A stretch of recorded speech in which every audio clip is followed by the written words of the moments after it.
ಆತ್ಮೀಯ ಮಿತ್ರರೇ ನಮಸ್ಕಾರ. ಒಂದೇ ಮಾತ್ರ ಭಾರತ್ ಮಾತಾ ಜೈ. ಯಾರು ನಮ್ಮ ಯೂಟ್ಯೂಬ್ ಚಾನಲ್ ಸಬ್ಸ್ಕ್ರೈಬ್ ಮಾಡಿಲ್ಲ ಕೂಡಲೇ ನಮ್ಮ ಚಾನಲ್ ಸಬ್ಸ್ಕ್ರೈಬ್ ಮಾಡಿ ತಳಿ ಕಮ್ಮಲ್ಲಿ ಮೊದಲದಾಗಿ ಬಿಡಿಸಿಕೊಳ್ತೇನೆ. ಬನ್ನಿ ಸ್ನೇಹಿತರೆ, ನೋಡಿ ಇದು ಮುಸ್ಲಿಂ ಲೀಗದ ಪಕ್ಷದ ಒಂದು ಚಿಹ್ನೆ. ಇದು ಪಕ್ಷದ ಅಂದ್ರೆ ಮುಸ್ಲಿಂ ಲೀಗದ ಒಂದು ಧ್ವಜ ನೋಡಬಹುದು. ಯಾಕೆ ನಮ್ಮ ಭಾರತದಲ್ಲಿ ಮುಸ್ಲಿಂ ಲೀಗ್ ಸ್ಥಾಪನೆಗೆ ಕಾರಣ ಏನು ಅನ್ನೋದ್ರ ಬಗ್ಗೆ ನಾವೆಲ್ಲ ಸಂಪೂರ್ಣವಾಗಿ ತಿಳಿಯೋಣ. ನೋಡಿ, 1947 ಪಾಕಿಸ್ತಾನಕ್ಕೆ ಅಂದ್ರೆ ಆಗಸ್ಟ್ 14ರಂದು ಪಾಕಿಸ್ತಾನಕ್ಕೆ ಸ್ವಾತಂತ್ರ್ಯ ಸಿಗುತ್ತೆ. ಭಾರತಕ್ಕೆ 1947 ಆಗಸ್ಟ್ 15ರಂದು ಭಾರತಕ್ಕೆ ಸ್ವಾತಂತ್ರ್ಯ ಸಿಗುತ್ತೆ. ಆದರೆ ಮುಸ್ಲಿಂ ಲೀಗು ಈ ದೇಶದಲ್ಲಿ ಹುಟ್ಟಲು ಕಾರಣ ಏನು ಅನ್ನೋದ್ರ ಬಗ್ಗೆ ಸಂಪೂರ್ಣವಾಗಿ ಈ ವಿಡಿಯೋದ ಮುಖಾಂತರ ತಿಳಿಯೋಣ. ನೋಡಿ, ಈ ಬ್ರಿಟಿಷ್ ಅಧಿಕಾರಿ ಏನ್ ಮಾಡ್ತಾನೆ, ಈ ಬ್ರಿಟಿಷ್ ಅಧಿಕಾರಿ ಇವನ ಹೆಸರು ಭಾರತದ ವೈಸ್ ರಾಯ್ ಲಾರ್ಡ್ ಮಿಂಟೋ ಅಂತೇಳಿ. ಲಾರ್ಡ್ ಮಿಂಟೋ ಅಂತೇಳಿ ಭಾರತದ ವೈಸ್ ರಾಯ್. ಅಂದ್ರೆ ಮುಸ್ಲಿಂ ಲೀಗ್ ಸ್ಥಾಪನೆಗೆ ಒಳಗೆ ಸಂಚು ಮಾಡಿದ್ದು ಯಾರಂದ್ರೆ ಇದೇ ಇಂಗ್ಲೆಂಡಿನ ಅಂದ್ರೆ ಬ್ರಿಟಿಷ್ ಅಧಿಕಾರಿ ಭಾರತದ ವೈಸ್ ರಾಯ್ ಮಿಂಟೋ ಅಂತೇಳಿ, ಲಾರ್ಡ್ ಮಿಂಟೋ ಅಂತೇಳಿ. ಏನ್ ಮಾಡ್ತಾನಂದ್ರೆ 1906ರಲ್ಲಿ ಸ್ನೇಹಿತರೆ ನೋಡಿ ಅತ್ಯಂತ ಮಹತ್ವದಾಗಿದೆ. 1906 ಅಕ್ಟೋಬರ್ 1ರಂದು ಏನ್ ಮಾಡ್ತಾರಂದ್ರೆ ಸುಮಾರು 4000 ಜನಪ್ರತಿನಿಧಿಗಳು ಅಂದ್ರೆ ಮುಸ್ಲಿಂ ಪ್ರತಿನಿಧಿಗಳು ಮತ್ತು ಸದಸ್ಯರು ಸೇರಿ ಏನ್ ಮಾಡ್ತಾರೆ, ಭಾರತದ ವೈಸ್ ರಾಯ್ ಲಾರ್ಡ್ ಮಿಂಟೋ ಬಳಿ ಹೋಗ್ತಾರೆ. ಏನ್ ಮಾಡ್ತಾರೆ ನೋಡಿ, ಭಾರತಕ್ಕೆ ನಮಗೆ ಮುಸ್ಲಿಮರಿಗೆ ವಿಶೇಷವಾದ ಸ್ಥಾನಮಾನ ಬೇಕು, ಹಾಗಾಗಿ ನಾವೊಂದು ಪಕ್ಷ ಮಾಡ್ತಾ ಇದೀವಿ, ನಮಗೆ ತಾವು ಸಂಪೂರ್ಣವಾಗಿ ನಮಗೆ ಸಪೋರ್ಟ್ ಮಾಡಬೇಕು, ಬೆಂಬಲಿಸಬೇಕಂತೇಳಿ ಲಾರ್ಡ್ ಮಿಂಟೋ ಬಳಿ ಒಂದು ಮುಸ್ಲಿಮರ ನಿಯೋಗ ಹೋಗುತ್ತೆ. ನೋಡಿ, 1906ರಲ್ಲಿ ಢಾಕಾದ ಅಂದ್ರೆ ಡಿಸೆಂಬರ್ 30ರಂದು ಮುಸ್ಲಿಂ ಲೀಗ್ ಸ್ಥಾಪನೆ ಆಗುತ್ತೆ. ಅಂದ್ರೆ ನೋಡಿ ಸ್ಪಷ್ಟವಾಗಿ ಹೇಳ್ತೀನಿ, 1906 ಡಿಸೆಂಬರ್ 30ರಂದು ಮುಸ್ಲಿಂ ಲೀಗ್ ಸ್ಥಾಪನೆ ಆಗುತ್ತೆ. ಅದರದ್ದು ಮುಖ್ಯವಾಗಿ ಅಧ್ಯಕ್ಷ ಏನಪ್ಪಾ ಅಂದ್ರೆ ಆ ಮುಸ್ಲಿಂ ಲೀಗ್ನ ಅತ್ಯಂತ ದೊಡ್ಡ ಪ್ರಮಾಣದಲ್ಲಿ ಬೆಳೆಸಿದ ಯಾರಂದ್ರೆ ಇದೇ ಮೊಹಮ್ಮದ್ ಅಲಿ ಜಿನ್ನಾ. ಮೊಹಮ್ಮದ್ ಅಲಿ ಜಿನ್ನಾ ಏನ್ ಮಾಡ್ತಾನಂದ್ರೆ ಅವನು ಮೊದಲು ಅಂದ್ರೆ ಒಬ್ಬ ರಾಷ್ಟ್ರೀಯವಾದಿ ಮುಸ್ಲಿಂನಾಗಿ ಮೊಹಮ್ಮದ್ ಅಲಿ ಜಿನ್ನಾ ಕೆಲಸ ಮಾಡ್ತಾನೆ. ಆದ್ರೆ ಬರ್ಬರ್ತಾ ಏನಾಗುತ್ತೆ, ಮೊಹಮ್ಮದ್ ಅಲಿ ಜಿನ್ನಾ ಮನಸ್ಥಿತಿಗಳು ಬಹಳಷ್ಟು ಚೇಂಜ್ ಆಗ್ತಾ ಹೋಗುತ್ತೆ. ಕಾರಣ ಏನು ಅನ್ನೋದ್ರ ಬಗ್ಗೆ ಇವತ್ತಿನ ವಿಡಿಯೋದಲ್ಲಿ ತಿಳಿಯೋಣ. ನೋಡಿ, ದೇಶದಲ್ಲಿ ಕಾಂಗ್ರೆಸ್ ಅವತ್ತು ಅತ್ಯಂತ ದೊಡ್ಡ ಬಲಿಷ್ಠವಾಗಿರುವಂತಹ ಸಂಘಟನೆ ಮತ್ತು ಒಂದು ರಾಜಕೀಯ ಪಕ್ಷ ಅನ್ಬಹುದು. ನೋಡಿ, ಕಾಂಗ್ರೆಸ್ನ ವಿಚಾರದಲ್ಲಿ ಮತ್ತು ಮುಸ್ಲಿಂ ಲೀಗ್ ವಿಚಾರದಲ್ಲಿ ಬಹಳಷ್ಟು ಗಂಭೀರವಾಗಿ ನಾವು ವಿಚಾರ ಮಾಡಬಹುದು. ಕಾಂಗ್ರೆಸ್ ಹಿಂದೂಗಳ ನೇತೃತ್ವ ವಹಿಸಿಕೊಂಡಿರುವಂತ ಪಕ್ಷ. ಅವತ್ತಿನ ಕಾಂಗ್ರೆಸ್, ಇವತ್ತಿನ ಕಾಂಗ್ರೆಸ್ ಅಲ್ಲ, ಅವತ್ತಿನ ಕಾಂಗ್ರೆಸ್ ಏನ್ ಮಾಡ್ತದೆ, ಅವತ್ತು ಹಿಂದೂಗಳ ಬಲಿಷ್ಠವಾದಂತಹ ಹಿಂದೂ ಸಮಾಜದ ನೇತೃತ್ವವನ್ನು ವಹಿಸಿದೆ ಅಂತ ಹೇಳಿ ಮುಸ್ಲಿಂ ಲೀಗ್ ತನ್ನ ಮಾತನ್ನು ವ್ಯಕ್ತಪಡಿಸುತ್ತೆ. ಈ ರೀತಿಯಾಗಿ ಹೇಳುತ್ತೆ, ಅಂದ್ರೆ ಮುಸ್ಲಿಮರಿಗೆ ಕಾಂಗ್ರೆಸ್ನಲ್ಲಿ ಉಳಿಗಾಲವಿಲ್ಲ, ಹಾಗಾಗಿ ನಮಗೆ ಒಂದು ಯಾವ ಪಕ್ಷ ಬೇಕು, ನಮಗೆ ಸ್ವತಂತ್ರವಾಗಿರುವಂತ ಮುಸ್ಲಿಂ ಲೀಗ್ ಸ್ಥಾಪನೆ ಆಗಬೇಕಂತೇಳಿ ಈ ರೀತಿಯಾಗಿ ತಮ್ಮ ಮಾತನ್ನು ವ್ಯಕ್ತಪಡಿಸ್ತಾರೆ. ನೋಡಿ, ಮುಸ್ಲಿಂ ಲೀಗದ ಒಂದಿಷ್ಟು ಬೇಡಿಕೆಗಳಿರ್ತವೆ. ಅವು ಯಾವ ಬೇಡಿಕೆಗಳಪ್ಪ ಅಂದ್ರೆ ಮುಸ್ಲಿಂ ಲೀಗದ ಬೇಡಿಕೆಗಳು ನೋಡಿ, ಸಿಮ್ಲಾದಲ್ಲಿ ಒಂದು ಒಪ್ಪಂದ ಆಗುತ್ತೆ. ಸಿಮ್ಲಾದಲ್ಲಿ ಅಂದ್ರೆ ಮುಸ್ಲಿಂ ಲೀಗದ ಒಂದು ಸಿಮ್ಲಾದಲ್ಲಿ ಏನಾಗಿರುತ್ತೆ, ಒಂದು ದೊಡ್ಡ ಪ್ರಮಾಣದಲ್ಲಿ ಒಂದು ಫಂಕ್ಷನ್ ನಡೆಯುತ್ತೆ, ಕಾರ್ಯಕ್ರಮ ನಡೆಯುತ್ತೆ. ಆ ಕಾರ್ಯಕ್ರಮದಲ್ಲಿ ಮುಸ್ಲಿಂ ಲೀಗದ ವಿವಿಧ ಬೇಡಿಕೆಗಳು ಸಾಕಷ್ಟು ಪ್ರಮಾಣದಲ್ಲಿ ಅಲ್ಲಿ ಕೂಡ ಚರ್ಚೆ ಆಗುತ್ತೆ. ಆದ್ರೆ ಮುಸ್ಲಿಂ ಲೀಗದ ಏನು ಸ್ಥಾಪಕರು ಇರ್ತಾರಲ್ಲ, ಸ್ಥಾಪಕರು ಏನ್ ಮಾಡ್ತಾರೆ, ಈ ರೀತಿಯಾಗಿ ತಮ್ಮ ಮಾತುಗಳನ್ನ ವ್ಯಕ್ತಪಡಿಸ್ತಾರೆ ಬ್ರಿಟಿಷ್ ಅಧಿಕಾರಿಗಳ ಮುಂದೆ. ಅದು ಯಾವ ರೀತಿ ಮಾತುಗಳು ವ್ಯಕ್ತಪಡಿಸ್ತಾರೆ ಅಂದ್ರೆ ನೋಡಿ, ಮುಸ್ಲಿಂ ಲೀಗ್ ಸ್ಥಾಪನೆಗೆ ಮುಖ್ಯವಾಗಿ ನಮಗೆ ಬೇಕಾಗಿದ್ದು ಭಾರತದಲ್ಲಿರುವಂತ ಹಿಂದೂ ಸಮಾಜ ಅತ್ಯಂತ ದೊಡ್ಡ ಸಮಾಜ, ಪ್ರಬಲವಾದ ಸಮಾಜ. ಬಹಳಷ್ಟು ಸುಮಾರು 80ರಿಂದ 90%, 95% ವರೆಗೂ ಹಿಂದೂ ಸಮಾಜ ಇದೆ. ನಾವು ಬೆರಳಕ್ಕೆಷ್ಟು ಮಾತ್ರ ಮುಸ್ಲಿಮರು ಇದ್ದೀವಿ. ಹಾಗಾಗಿ ನಮಗೆ ಭಾರತದಲ್ಲಿರುವಂತ ಹಿಂದೂಗಳ ಜೊತೆ ಅಂದ್ರೆ ಹಿಂದೂಗಳ ಜೊತೆ ಸಹಬಾಳ್ವೆ ಮಾಡಕ್ಕಾಗಲ್ಲ. ಈ ಮುಸ್ಲಿಂ ಲೀಗದ ಬೇಡಿಕೆಗಳು ಇರ್ತವೆ ನೋಡಿ. ಇನ್ನಷ್ಟು ಮುಸ್ಲಿಂ ಲೀಗದ ಬೇಡಿಕೆಗಳೇನೆಂದ್ರೆ, ಕಾಂಗ್ರೆಸ್ ಪ್ರಬಲವಾಗಿ ಹಿಂದೂ ಸಮಾಜದ ಮೇಲೆ ಬೀರಿತವಾಗಿದೆ. ಮುಸ್ಲಿಮರಿಗೆ ಕಾಂಗ್ರೆಸ್ನಲ್ಲಿ ಬೆಲೆ ಸಿಗ್ತಾ ಇಲ್ಲ ಅಂತೇಳಿ ಈ ರೀತಿಯಾಗಿ ತಮ್ಮ ಮಾತುಗಳನ್ನು ವ್ಯಕ್ತಪಡಿಸ್ತಾರೆ ನೋಡಿ. ಮುಂದೆ 1940ರಲ್ಲಿ ಆ ಮಾತನ್ನ ಸ್ಪಷ್ಟವಾಗಿ ಗೋಚರಣೆ ಮಾಡುತ್ತೆ. ಹಿಂದೂಗಳಿಗೆ ಹಿಂದೂಸ್ತಾನ, ಮುಸ್ಲಿಮರಿಗೆ ಪಾಕಿಸ್ತಾನದ ವಿಭಜನೆ ಕುರಿತು ಚರ್ಚೆ ಆಗುತ್ತೆ ನೋಡಿ. ಮುಖ್ಯವಾಗಿ ಮುಸ್ಲಿಂ ಲೀಗು ತನ್ನ ಮಾತುಗಳನ್ನ ಯಾವ ರೀತಿಯಾಗಿ ಸ್ಪಷ್ಟಪಡಿಸುತ್ತೆ. ಈ ಬ್ರಿಟಿಷ್ ಅಧಿಕಾರಿಗಳು ಹೆಂಗೆ ಕೆಲಸ ಮಾಡ್ತಾರಂದ್ರೆ, ಲಾರ್ಡ್ ವೈಸ್ ರಾಯ್ ಮಿಂಟೋ ಇರ್ತಾನೆ. ಮಿಂಟೋನ ಭಾವನೆ ಏನಂದ್ರೆ ನೋಡಿ, ಬ್ರಿಟಿಷರು ನಮ್ಮನ್ನ ಹೆಂಗ್ ಆಡಿದಾರೆ ಅಂದ್ರೆ, ಅವರು ನಮ್ಮನ್ನ ಒಡೆದು ಆಳುವ ನೀತಿಯನ್ನ ಅನುಸರಿಸುತ್ತಾರೆ. ಇಡೀ ಮುಸ್ಲಿಂ ಲೀಗ್ ಏನ್ ಮಾಡುತ್ತೆ, ಒಂದು ನಿಯೋಗ ಹೋಗುತ್ತೆ, ಬ್ರಿಟಿಷ್ ಅಧಿಕಾರಿಗಳ ಮೇಲೆ ಹೋಗುತ್ತೆ. ನಾವು ನಿಮ್ಮ ಪರವಾಗಿ ಇರ್ತೀವಿ, ನಮಗೆ ಇಡೀ ಭಾರತದ ಮುಸ್ಲಿಮರು ನಿಮ್ಮ ಪರವಾಗಿ ನಾವಿರ್ತೀವಿ. ಮುಸ್ಲಿಂ ಲೀಗದ ಬೇಡಿಕೆಗಳು ಸ್ಪಷ್ಟವಾಗಿ ಗೊತ್ತಿರುತ್ತೆ. ಮುಸ್ಲಿಂ ಲೀಗದ ಮುಖ್ಯ ಉದ್ದೇಶಗಳು ಏನಂದ್ರೆ, ನಾವು ಬ್ರಿಟಿಷರ ಜೊತೆ ಹೊಂದಾಣಿಕೆಯಾಗಿ ಇರ್ತೀವಿ, ನಾವು ಬ್ರಿಟಿಷ್ ಅಧಿಕಾರಿಗಳ ಜೊತೆ ಹೊಂದಾಣಿಕೆ ಇರ್ತೀವಿ, ನಮಗೆ ನೀವು ಸಂಪೂರ್ಣವಾಗಿ ಬೆಂಬಲಿಸಿ ಅಂತ ಹೇಳ್ತಾನೆ. ಸೊ ಅದಕ್ಕೆ ಮಿಂಟೋ ಏನ್ ಮಾಡ್ತಾರೆ ಅಂದ್ರೆ, ಮಿಂಟೋ ಏನಪ್ಪಾ ಅಂದ್ರೆ, ಇಡೀ ಮುಸ್ಲಿಮರಿಗೆ ಮುಸ್ಲಿಮ ಪರವಾಗಿ ನಮ್ಮ ಬ್ರಿಟಿಷ್ ಸರ್ಕಾರ ಇರುತ್ತೆ, ನಾವು ಮುಸ್ಲಿಂ ನಿಮಗೆ ಸಂಪೂರ್ಣವಾಗಿ ಬೆಂಬಲಿಸ್ತೀವಿ ನೋಡಿ. ಮುಸ್ಲಿಂ ಲೀಗದ ಕೆಲವು ಮತ್ತೆಂತ ಮಹತ್ವವಾದ ವಿಚಾರಗಳೇನಂದ್ರೆ, ಅವರ ಉದ್ದೇಶಗಳೇನಂದ್ರೆ, ಸಪರೇಟ್ ಆಗಿ ನಮ್ಗೆ ಮುಸ್ಲಿಮರಿಗೆ ಶಿಕ್ಷಣದ ವ್ಯವಸ್ಥೆ ಆಗ್ಬೇಕು, ಮುಸ್ಲಿಮರಿಗೆ ಪ್ರತ್ಯೇಕವಾಗಿ ಶಿಕ್ಷಣದ ವ್ಯವಸ್ಥೆ ಆಗಬೇಕು. ಇದು ಮುಸ್ಲಿಂ ಲೀಗದ ಬೇಡಿಕೆಗಳಾಗುತ್ತೆ. ಅಂದ್ರೆ ಬ್ರಿಟಿಷ್ ಅಧಿಕಾರಿಗಳ ಮುಂದೆ ತಮ್ಮ ಮಾತನ್ನ ಈ ರೀತಿಯಾಗಿ ಸ್ಪಷ್ಟಪಡಿಸ್ತಾರೆ. ಅಂದ್ರೆ ಮುಸ್ಲಿಂ ಲೀಗ್ ಸ್ಥಾಪನೆಗೆ ಕಾರಣಗಳು ಈ ರೀತಿಯಾಗಿ ಸ್ಪಷ್ಟವಾಗಿ ಗೋಚರಿಸುತ್ತೆ.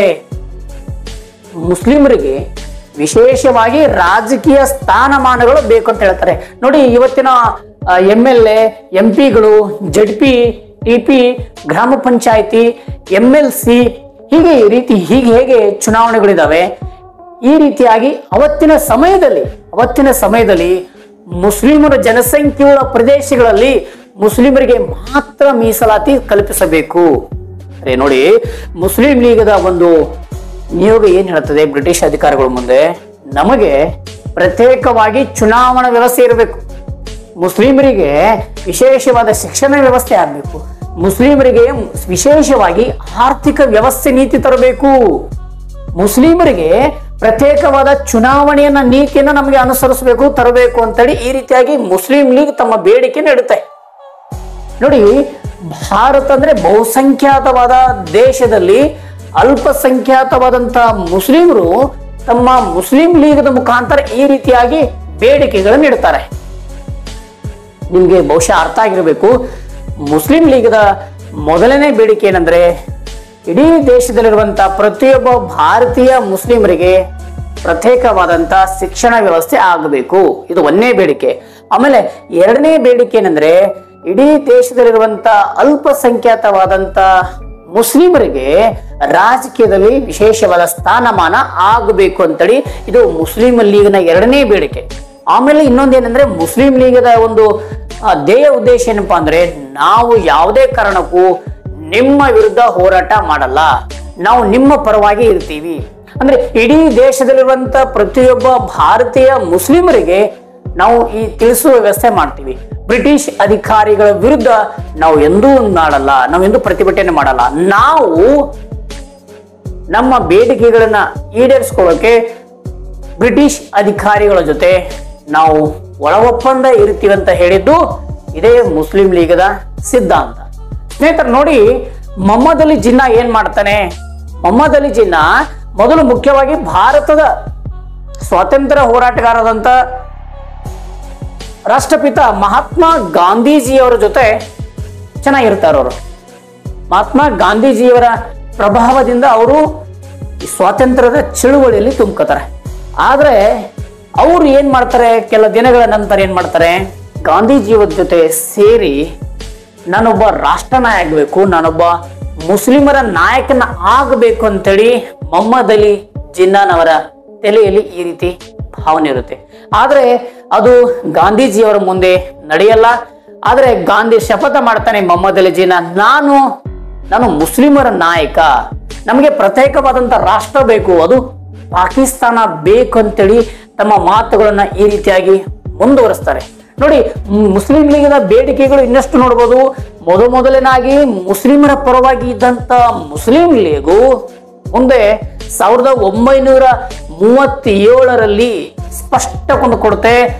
ಭಾಷಣದ ಮುಖಾಂತರ, ಒಂದು ಕಾರ್ಯ ಚಟುವಟಿಕೆ ಮುಖಾಂತರ ಮುಸ್ಲಿಂ ಲೀಗ್ ಏನು ಸ್ಪಷ್ಟನೆ ಸಂದೇಶ ಕೊಡುತ್ತೆ, ಇಡೀ ಭಾರತದಲ್ಲಿ ಕೇಳಿಸ್ಕೊಳ್ಳಿ, ಇಡೀ ಭಾರತದಲ್ಲಿರುವಂತ ಮುಸ್ಲಿಮರು ನಾವು ಹಿಂದೂಗಳನ್ನ ಒಪ್ಪುವುದಿಲ್ಲ ಮತ್ತು ನಮ್ಮ ಇಸ್ಲಾಂ ಧರ್ಮ ಕೂಡ ಹಿಂದೂಗಳ ಜೊತೆ ಸಹಬಾಳ್ವೆ.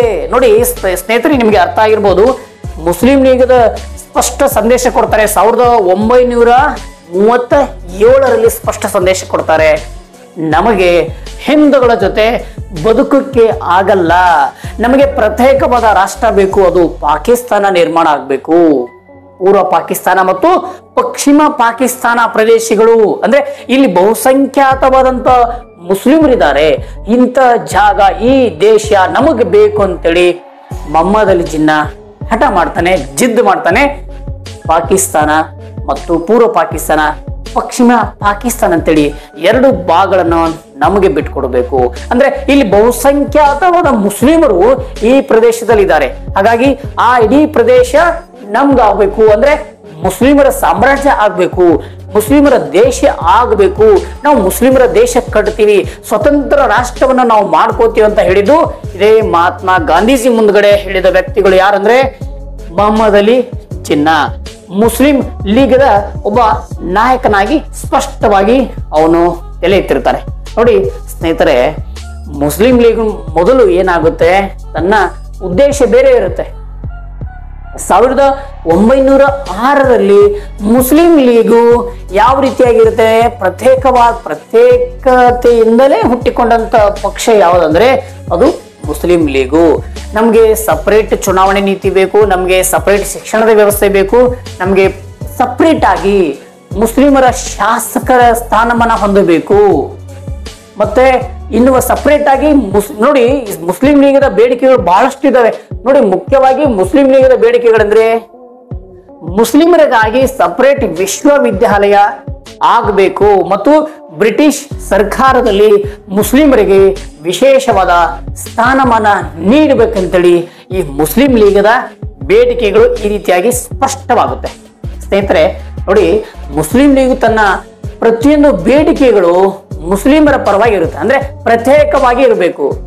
ಆದ್ರೆ ಮುಸ್ಲಿಮರು ಇನ್ನೊಂದು ಹೆಜ್ಜೆ ಇಡ್ತಾರೆ, ಅಂದ್ರೆ ಬಹುಸಂಖ್ಯಾತವಾದಂತ ಪ್ರದೇಶದಲ್ಲಿ ಅಲ್ಪಸಂಖ್ಯಾತ ಮುಸ್ಲಿಮರು ಏನು ಮಾಡಕ್ಕಾಗಲ್ಲ. ಆದ್ರೆ ಭಾರತದಲ್ಲಿ ಎಲ್ಲಿ ಅಲ್ಪಸಂಖ್ಯಾತ ಇರುವಂತ ಹಿಂದೂಗಳ ಪ್ರದೇಶದಲ್ಲಿ ನೋಡಿ, ಅಲ್ಪಸಂಖ್ಯಾತ ಭಾರತದಲ್ಲಿ ಹಿಂದೂಗಳು ಮತ್ತು ಸಿಖ್ರು ಎಲ್ಲಿ ಅಲ್ಪಸಂಖ್ಯಾತರು ಆಗಿರ್ತಾರೆ ಅಂತಹ ಪ್ರದೇಶದಲ್ಲಿ ಮುಸ್ಲಿಮರು ಬಾಹುಳ್ಯರಾಗಿರ್ತಾರೆ. ಸೊ ಇಂತಹ ಪ್ರದೇಶದಲ್ಲಿ ನೋಡಿ, ಇದು ಸ್ಪಷ್ಟವಾಗಿ ತಿಳ್ಕೊಬಹುದು, ಇಂತಹ ಪ್ರದೇಶದಲ್ಲಿ ಏನ್ ಮಾಡ್ತಾರೆ, ಅಲ್ಲಿ ನಮ್ಮ ಮುಸ್ಲಿಮರು ಮಾತ್ರ ಚುನಾವಣೆ ಮಾಡಬೇಕು, ಅಲ್ಲಿ ಮುಸ್ಲಿಮರು ಮಾತ್ರ ಚುನಾವಣೆ ಸ್ಪರ್ಧೆ ಮಾಡೋಕೆ ಅವಕಾಶ ಕೊಡಬೇಕು ಮತ್ತು ಮುಸ್ಲಿಮರಿಗೆ ಮತ ಹಾಕಲಿಕ್ಕೆ ಮಾತ್ರ ಅವಕಾಶ ಕೊಡಬೇಕಂತೇಳಿ ಈ ರೀತಿಯಾಗಿ ಮುಸ್ಲಿಂ ಲೀಗು ತನ್ನ ಬೇಡಿಕೆ ಇಟ್ಟು ಇದಕ್ಕೆ ಕಾರಣವಾಗಿದ್ದು ಮುಸ್ಲಿಂ ಲೀಗದ ಸ್ಪಷ್ಟವಾಗಿ ಮುಸ್ಲಿಮರ ಒಪ್ಪಂದಕ್ಕಾಗಿ, ಮುಸ್ಲಿಮರ ಅಭಿವೃದ್ಧಿಗಾಗಿ, ಮುಸ್ಲಿಮರ ಪರವಾಗಿರುವಂತ ಮುಸ್ಲಿಂ ಲೀಗ್ ಇದು ಮೊದಲನೇದಾಗಿ ಸ್ಥಾಪನೆ ಆಗುತ್ತೆ. ಆದರೆ ಬರಬರ್ತಾ ಇದರದ ಕಾರ್ಯಚಟುವಟಿಕೆಗಳು ಬೇರೆ ಬೇರೆ ಆಗುತ್ತೆ. ನೋಡಿ, ಮುಸ್ಲಿಂ ಲೀಗ್ ಬರಬರ್ತಾ ಏನ್ ಮಾಡುತ್ತೆ, ಸ್ವಾತಂತ್ರ್ಯ ಇನ್ನೇನು ಕೆಲವೇ ವರ್ಷಗಳಲ್ಲಿ ಸಿಗಬೇಕು.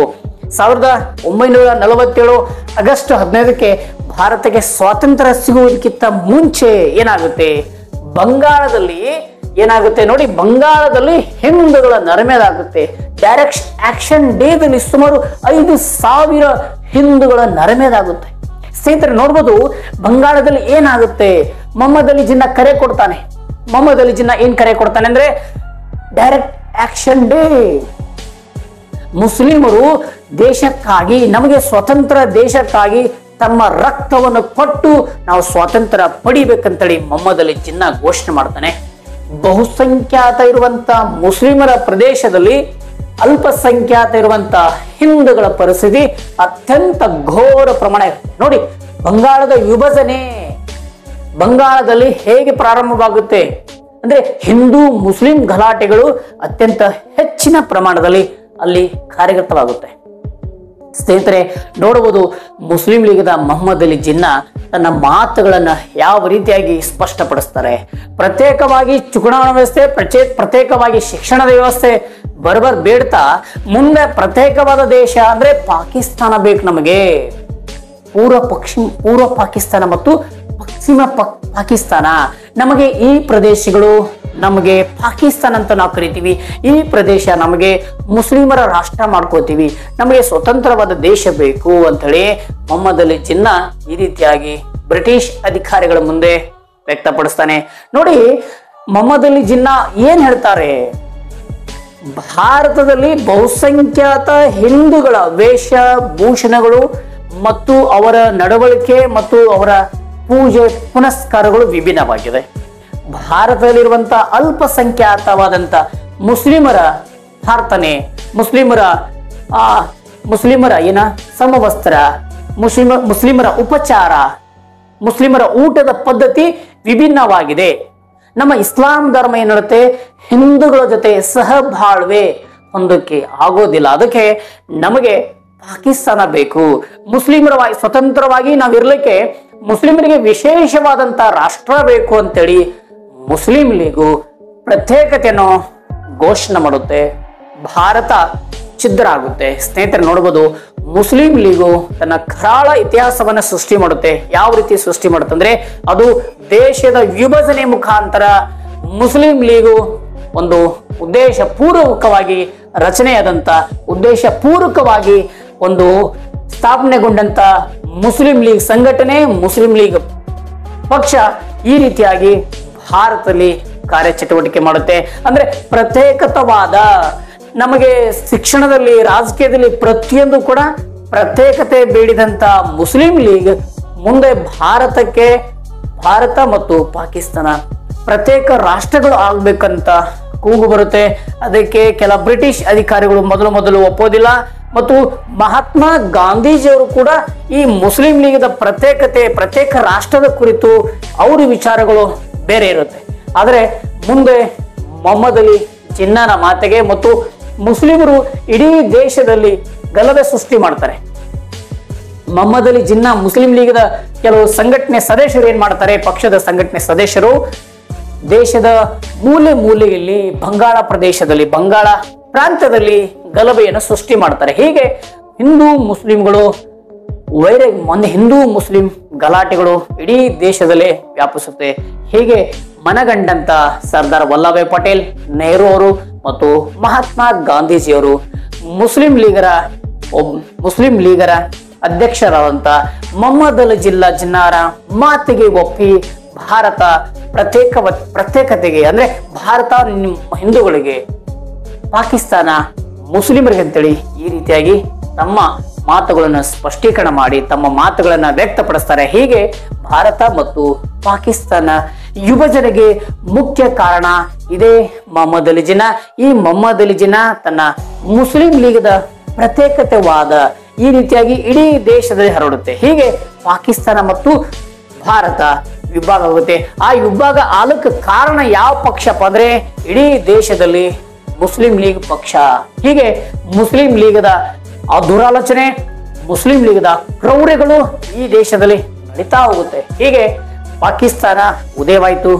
ಅಖಂಡ ಭಾರತವಾಗಿದ್ದ ದೇಶ ಇವತ್ತು ಛಿದ್ರ ಆಲಕ್ಕೆ ಇದೇ ಮುಸ್ಲಿಂ ಲೀಗ್ ಸ್ಪಷ್ಟವಾಗಿ ಹೇಳ್ಬೋದು. ಮುಸ್ಲಿಂ ಲೀಗನೇ ಮುಖ್ಯವಾಗಿ ಕಾರಣ. ಸ್ನೇಹಿತರೆ ಬಹುಶಃ ನೋಡಬಹುದು ಈ ರೀತಿಯಾಗಿ ಬ್ರಿಟಿಷರು ಏನ್ ಮಾಡ್ತಾರೆ, ಹಿಂದೂ ಮತ್ತು ಮುಸ್ಲಿಮರ ನಡುವೆ ಗಲಾಟೆ ಸೃಷ್ಟಿ ಮಾಡೋಕೆ ಮುಸ್ಲಿಂ ಲೀಗಿಗೆ ಸಂಪೂರ್ಣವಾಗಿ ಬೆಂಬಲ ಕೊಡ್ತಾರೆ. ಅವರ ಮನಸ್ಥಿತಿನೇ ಒಡೆದು ಆಳುವ ನೀತಿ. ಹೀಗೆ ಭಾರತ ಸುಮಾರು 100 ವರ್ಷಗಳ ಕಾಲ ಒಡೆದಾಡಿದ ಬ್ರಿಟಿಷರು ಮತ್ತೊಮ್ಮೆ ಮುಸ್ಲಿಂ ಲೀಗಿಗೆ ಸಂಪೂರ್ಣವಾಗಿ ಬೆಂಬಲ ಕೊಟ್ಟು ನಮ್ಮ ದೇಶವನ್ನ ಛಿದ್ರ ಮಾಡಿದ್ದು ಇದೇ ಬ್ರಿಟಿಷ್ ಅಧಿಕಾರಿಗಳು. ಮುಂದೆ ಭಾರತ, ಹಿಂದೂಸ್ತಾನ, ಹಿಂದೂ ಧರ್ಮ ಇರುವಂತ ಪ್ರತಿಯೊಬ್ಬರು ಕೂಡ ಹಿಂದೂಗಳು ಭಾರತದಲ್ಲಿರಬೇಕು. ಮುಸ್ಲಿಂ ಧರ್ಮ, ಇಸ್ಲಾಂ ಧರ್ಮ ಇಡೀ ಪಾಕಿಸ್ತಾನ, ಪೂರ್ವ ಪಾಕಿಸ್ತಾನ ಮತ್ತು ಪಶ್ಚಿಮ ಪಾಕಿಸ್ತಾನ ಅಂತ ರಾಷ್ಟ್ರ ಉದಯ ಆಯಿತು.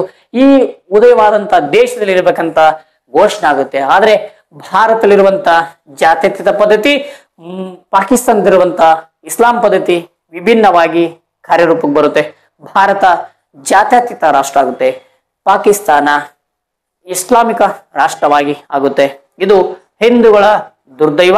ಹೀಗೆ ಭಾರತ ಮತ್ತು ಪಾಕಿಸ್ತಾನ ವಿಭಜನೆಗೆ ಮುಖ್ಯ ಕಾರಣ ಇದೇ ಮುಸ್ಲಿಂ ಲೀಗ್.